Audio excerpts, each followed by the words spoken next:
intervention sur la manipulation médiatique contre laquelle il faut vraiment qu'on soit armé. Si vous étiez là samedi dernier, vous avez vu qu'il y avait quelqu'un qui était venu avec une pancarte pour provoquer et attiser des tensions dans le cortège, qui a eu justement après des articles, notamment du Dauphiné Libéré, qui nous ont un peu donné une image de personnes violentes, de mouvements violents.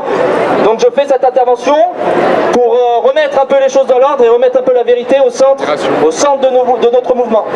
Donc je m'appelle Romain, j'ai 26 ans, je suis éducateur sportif en indépendant.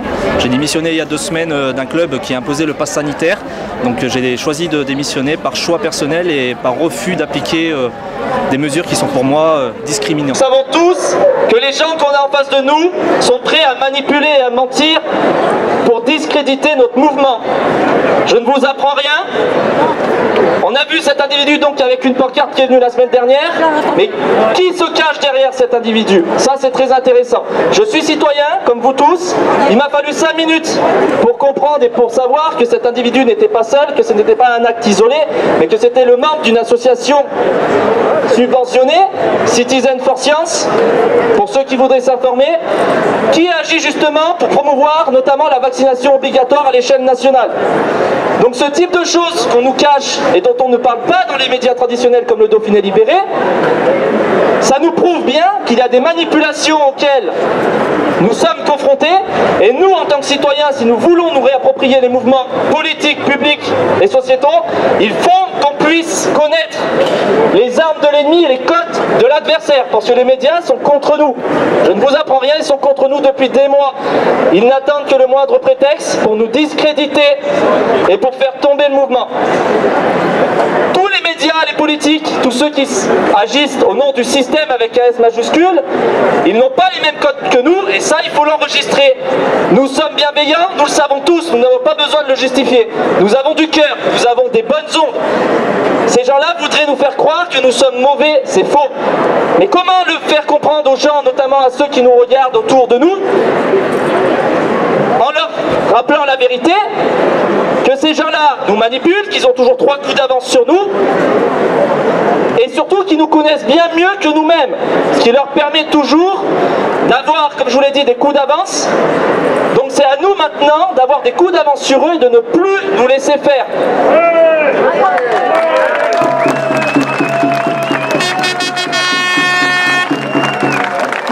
L'association dont je vous ai parlé, Citizen for Science, quand on fait quelques recherches de quelques minutes, pas quelques heures, disponible à tous et à toutes, notamment aux journalistes qui devraient quand même bien le savoir, c'est une association qui est dirigée par une certaine Fabienne Blum, qui se revendique sur le site de Citizen for Science d'avoir travaillé pendant 15 ans dans l'un des plus gros laboratoires pharmaceutiques mondiaux. Elle a travaillé aux États-Unis et en France notamment. Alors si je vous dis ça, ce n'est pas pour les torpiller, pour qu'il y ait de la haine ou de la rancune. C'est simplement pour vous faire comprendre que derrière des gens qui viennent nous provoquer, des citoyens lambda, se cachent des manipulations bien plus complexes que la simple personne avec sa pancarte qui vient provoquer. Donc nous, la réaction qu'on doit avoir, c'est être calme, être pacifiste, connaître ce qui se cache derrière tous ces gens qui nous manipulent, pour pouvoir se réapproprier la vérité. Je suis une citoyenne comme vous, une mère de famille qui manifeste très régulièrement donc sur Chambéry. J'ai loupé que 2 manifestations, et donc avec quelques amis rencontrés, parce que oui, maintenant j'appelle ça des amis, les gens que j'ai rencontrés lors de ces manifestations, nous avons décidé de créer un collectif que... Moi je m'appelle Mélissa, je suis maman d'un adolescent de 14 ans, citoyenne, et je travaille au sein d'une école, donc j'étais titulaire de la fonction publique, et je travaille aussi en parallèle en centre de loisirs. Donc je ne suis pas concernée pour l'instant par le pass sanitaire, mais je ne sais pas si ça pourrait arriver ou pas, et ça me fait peur. Depuis 18 mois, nos vies ont été bouleversées. Il est regrettable de voir que nous sommes arrivés à une situation où des politiques bafouent les droits des citoyens, qu'ils soient aussi déconnectés de notre réalité et que les contre-pouvoirs ne fassent plus le poids face aux lobbies pharmaceutiques tels que les puissants géants de la technologie que sont les GAFAM. Notre système de santé arrive à bout de souffle, car il a été saccagé par eux depuis des dizaines d'années. Ces attaques ont fragilisé le service public et font qu'aujourd'hui, le gouvernement a mis en place le pass sanitaire. Ce qui est pour nous une atteinte grave aux libertés fondamentales telles que prévues par la Constitution. La mise en place de ce pass ne nous fait pas oublier la gestion calamiteuse de ces derniers mois par le gouvernement. Nous n'oublions pas que les soignants ont dû travailler dans des conditions indignes pour un pays tel que le nôtre, que pour la première fois depuis l'après-guerre, nous avons eu des couvre-feux. Les consignes et directives changeant du tout au tout ont instauré un climat de peur constant dans la société. Et on le sait bien, comme Machiavel l'expliquait, celui qui contrôle la peur des gens devient le maître de leurs âmes. Nous, vous, nous sommes des citoyens.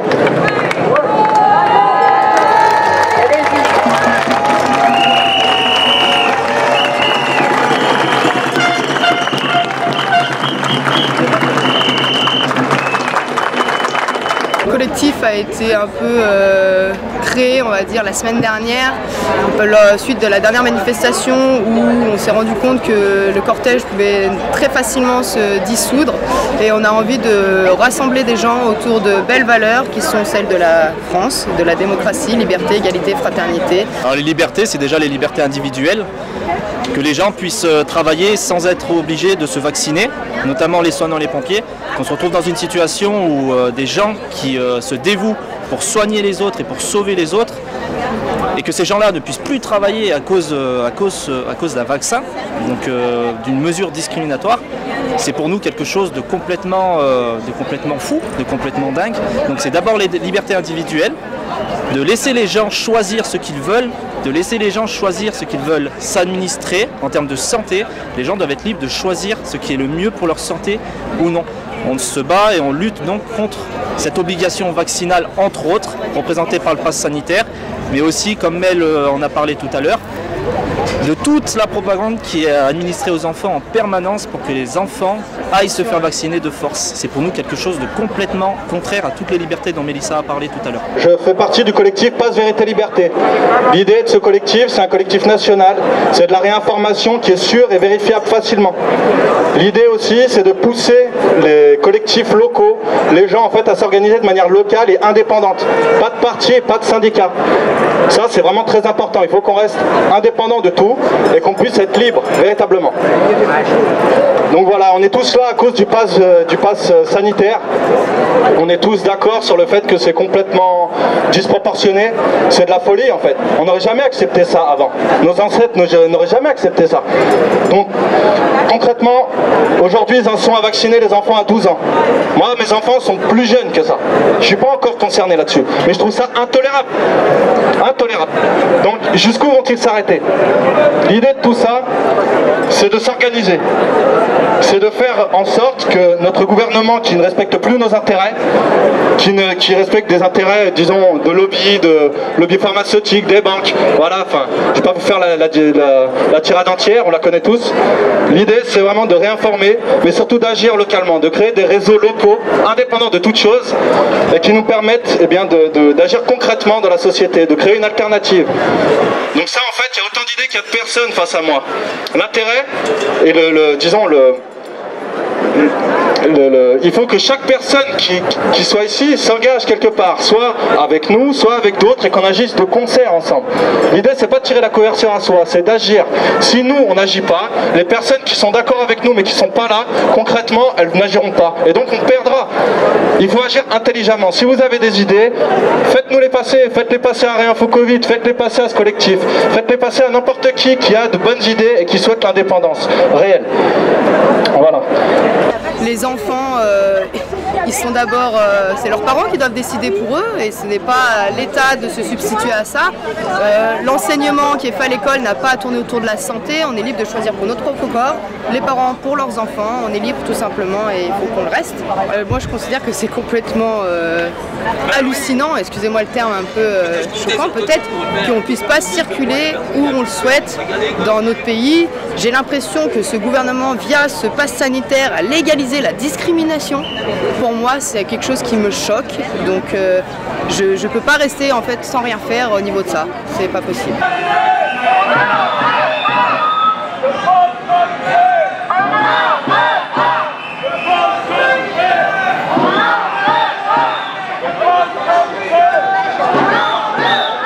Pour prendre le problème dans son ensemble, c'est que pour l'instant, il y a le pass sanitaire donc, qui est une priorité, il y a l'obligation vaccinale qu'on veut imposer à certaines professions et qu'on essaye aussi d'imposer aux enfants indirectement, mais il y a tout un ensemble de choses qui vont derrière. C'est un problème, enfin, c'est un changement de civilisation là, auquel on assiste. On assiste à un changement majeur de société.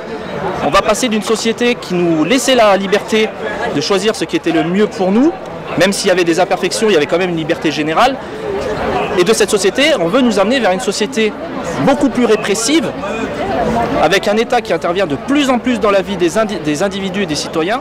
Et ça, pour nous, c'est complètement contraire à tout ce qui a fondé notre société. On vient quand même d'une civilisation, notamment grecque, qui nous a appris à être libres dans nos choix, qui nous a appris le libre arbitre. Et nous, cette société-là, ou en tout cas les politiques et notamment les médias, veulent nous amener vers une société qui ne correspond pas à notre nature d'être humain.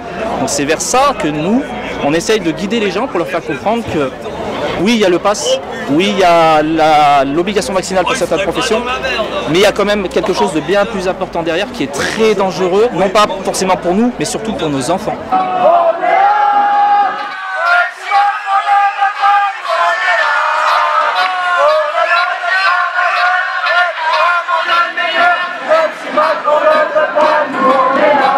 Contre le pass sanitaire, parce qu'on ne peut pas faire confiance à un gouvernement qui n'arrête pas de nous mentir.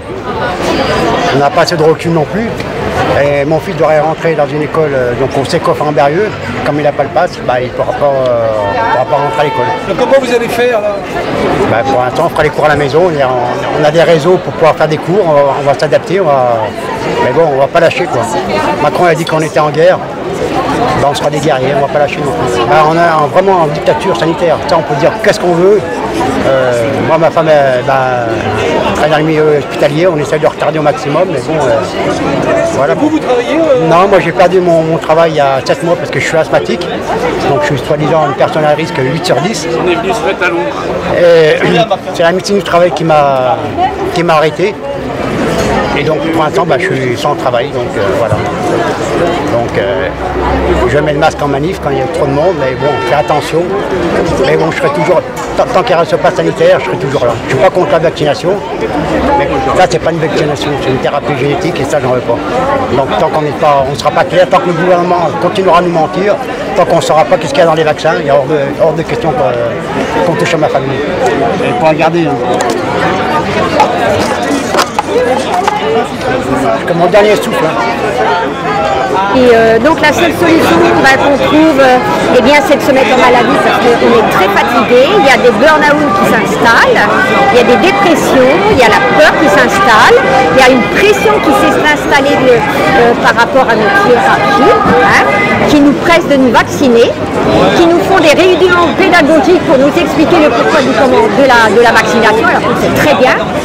Nous avons quand même réfléchi à la chose, nous avons fait des recherches et puis voilà. Donc la seule solution c'est de se mettre en maladie. Et une colère qui m'est montée parce que je trouve que c'est injuste. En fait, on ne nous donne pas le choix. On nous met devant un mur, il n'y a aucune porte d'ouverte. On est obligé de se faire vacciner si on veut continuer à travailler. Ça, c'est une atteinte à la liberté de chacun. Qui est-il cet homme au pouvoir pour décider de la vie de chacun? Faut savoir qu'il y a beaucoup de personnels qui sont vaccinés quand même. Donc ceux qui ne sont pas vaccinés se font harceler. Ensuite, pour moi, je trouve que ça va vraiment très loin de nous mettre, de nous supprimer nos salaires, de nous mettre à la porte, alors que nous, les soignants, on existe depuis bien avant le Covid. Tous les jours, on donne de nos personnes, de notre cœur pour soigner les patients atteints du cancer, enfin de toutes les pathologies. On nous dit qu'il faut penser aux autres, mais est-ce que le gouvernement pense à nos patients qui sont en gériatrie, on fait 12-13 toilettes par matinée. Vous ne croyez pas que ça, c'est de la maltraitance? Et nous, on vit ça au quotidien. Tous les jours, on nous en demande plus. Encore, tous les jours, on se donne, on se donne. Et après, qu'est-ce qu'on a comme réponse? Qu'est-ce qu'on a? Eh bien, on nous fout à la porte. On nous fout à la porte sans rien, en précarité totale. Ça, je trouve que d'un gouvernement, c'est impensable.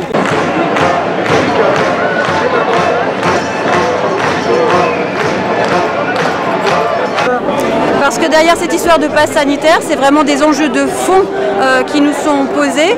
Et à savoir, malgré le fait que cette expression choque beaucoup de gens, la dérive vers un État totalitaire dans lequel nous sommes engagés. Un État totalitaire, c'est un État qui fixe un bien commun qui serait supérieur à l'intérêt particulier et qui pourrait justifier que pour aller vers ce bien commun, on sacrifie un certain nombre de choses, en particulier les libertés individuelles. C'est tout à fait contraire à une démocratie pour laquelle le bien commun, c'est la somme des libertés individuelles et c'est en soi ce bien-là vers lequel il faut aller, c'est la base du contrat social.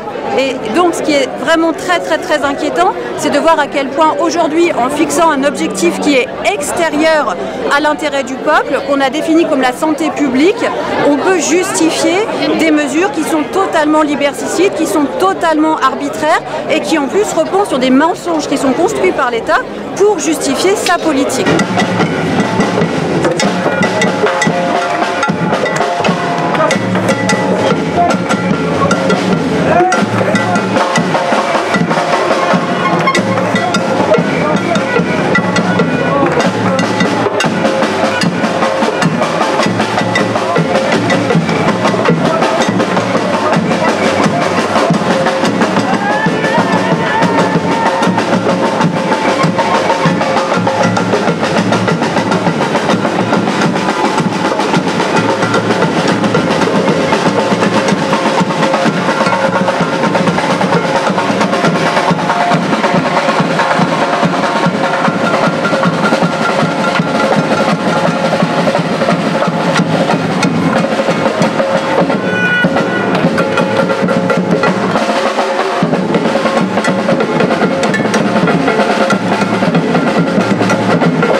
Alors sur ces mensonges et cette communication mensongère de l'État, effectivement le dernier cas qui est assez spectaculaire, c'est celui des statistiques qui ont été établies par l'adresse et qui sont supposées montrer à la population que 90% des personnes qui sont hospitalisées sont des personnes qui ne sont pas vaccinées et qui sont donc responsables de leur propre mort ainsi que de la contagion de la maladie. Et quand on regarde la façon dont le tableau a été dressé, on s'aperçoit que les statistiques ne concernent absolument pas les services Covid, mais que les statistiques ont été faites sur l'ensemble des services des hôpitaux et que par ailleurs, les statistiques ne portent que sur les gens pour lesquels un test Covid a pu être identifié.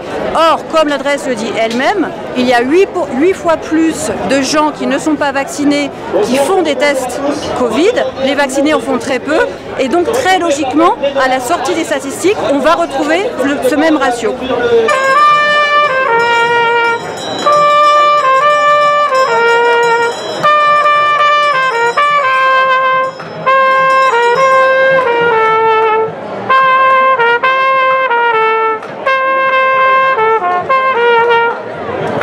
C'est important de défendre ma liberté de choisir. Je n'ai aucunement envie qu'on m'impose un vaccin dont je ne connais rien, qui n'a jamais été testé sur l'humain avant cette année en cours. Donc il est hors de question que je serve de cobaye. Donc là, il y a une échéance le 15. Comment vous allez faire, vous, en tant qu'infirmière? Moi, je serai sûrement suspendue. Pour l'instant, on ne m'a encore rien dit, mais a priori, mon établissement, la directrice, ne prendra pas le risque de ne pas me suspendre. Ma foi, je vais changer de métier. J'irai faire des ménages, faire quelque chose qui ne me demande pas un pass, mais peu importe. Vous êtes déterminée, quoi? Tout à fait, oui. Moi, je ne changerai pas ma ligne de conduite. Et pourtant, on pourrait vous reprocher, parce que vous êtes pour soigner, le vaccin, il y en a toujours eu, donc... Oui, effectivement, mais si on savait, on était sûr qu'il soit efficace, et si on était sûr aussi que le Covid soit si mortel qu'on nous l'annonce, ça aurait une légitimité. Là, ça n'en a pas du tout. C'est que de la propagande. Parlez-moi dans le micro, là, le micro il est là.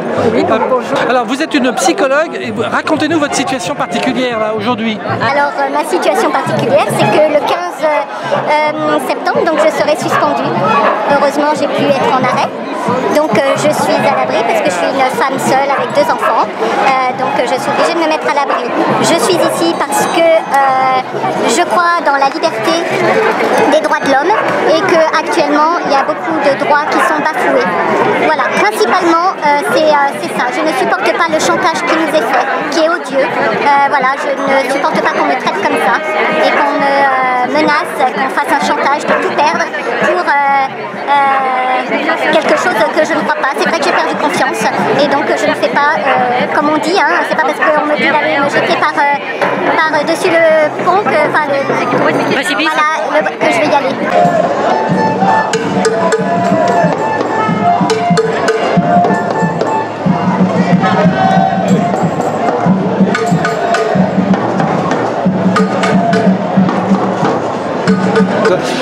Vous êtes soignante et vous êtes dans la rue, expliquez-nous pourquoi. Alors oui, je suis soignante depuis plus de 20 ans. J'arrive à une période où je travaillais, donc j'ai eu un contrat à durée déterminée qui vient de se terminer pour moi. Donc actuellement, je suis en recherche et plutôt en reconversion professionnelle car je ne souhaite pas reprendre dans ces conditions-là. Je ne souhaite pas que l'on m'impose une vaccination avec une préparation pharmaceutique qui n'est pas aboutie pour moi, alors qu'il existe des traitements curatifs, des traitements préventifs et à l'heure actuelle, tout va pour l'unique traitement qui est la vaccination, alors que non, il existe d'autres traitements et je milite pour que nos médecins aient le droit à retrouver le droit à la prescription qui leur a été ôté depuis le mois de mars l'année dernière et qui fait que la seule chose qui nous disent c'est restez chez vous, prenez du Doliprane. J'ai eu le Covid la semaine dernière, j'en suis ressortie immunisée naturellement. Et j'aurais aimé souhaiter reprendre mon travail d'infirmière avec cette immunité naturelle, mais cela n'est pas possible car on m'oblige à donc cette vaccination, chose qui n'est pas du tout pensable pour moi. Donc qu'est-ce que vous allez faire du coup? Je suis en deuil actuellement déjà. Je souffre de devoir quitter cette profession et émotionnellement vous le sentez là et ben, je vais faire autre chose, mais en tout cas je ne souhaite pas continuer dans ces conditions là. Voilà, donc je suis en recherche.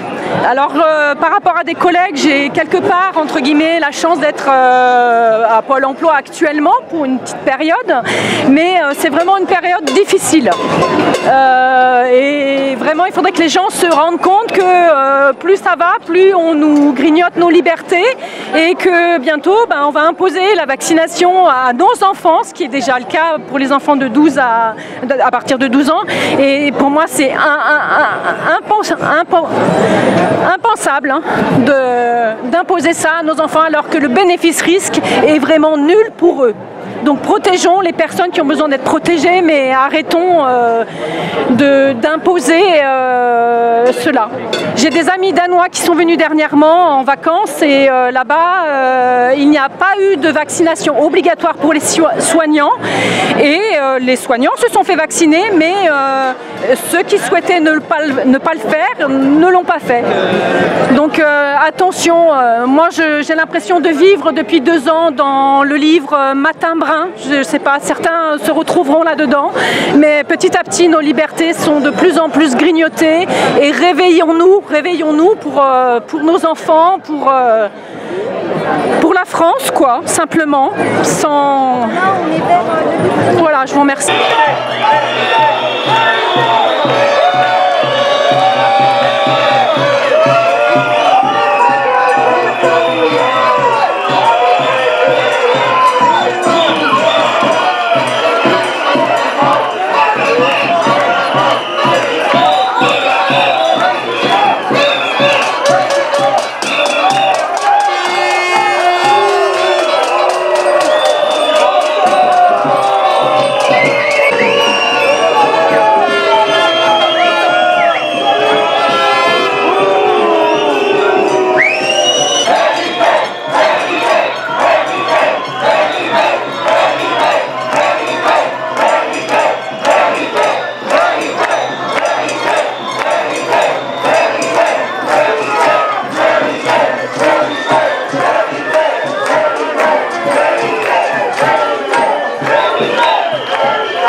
Merci beaucoup. On vous demande, en fait, on a organisé un système de gommettes pour qu'on puisse compter, pour contrer les médias. Pour que les médias arrêtent de dire qu'on est peu nombreux en manifestation. La preuve, nous sommes tous ici. Donc je vous demande, pour ceux qui n'ont pas eu votre petite gommette, vous en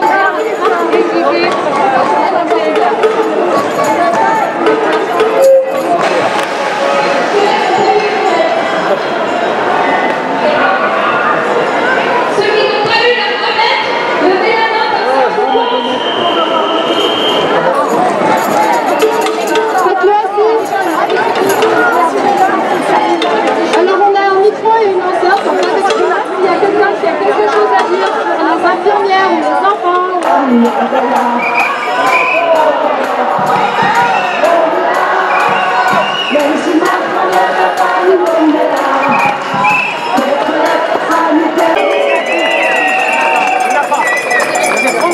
Il y a aussi le conservatoire de Chambéry, alors on est bien placé, qui demande le pass sanitaire, alors que normalement l'accès à la culture, enfin en tout cas l'enseignement culturel devrait être sans pass sanitaire, et à Chambéry ils le font, pass sanitaire.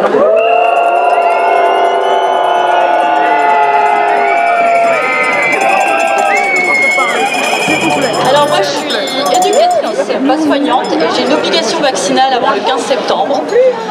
Si je ne me fais pas vacciner, je suis licenciée, donc j'ai un enfant à nourrir, un toit à payer, donc je dois aller me faire absolument vacciner. Donc j'ai rendez-vous lundi.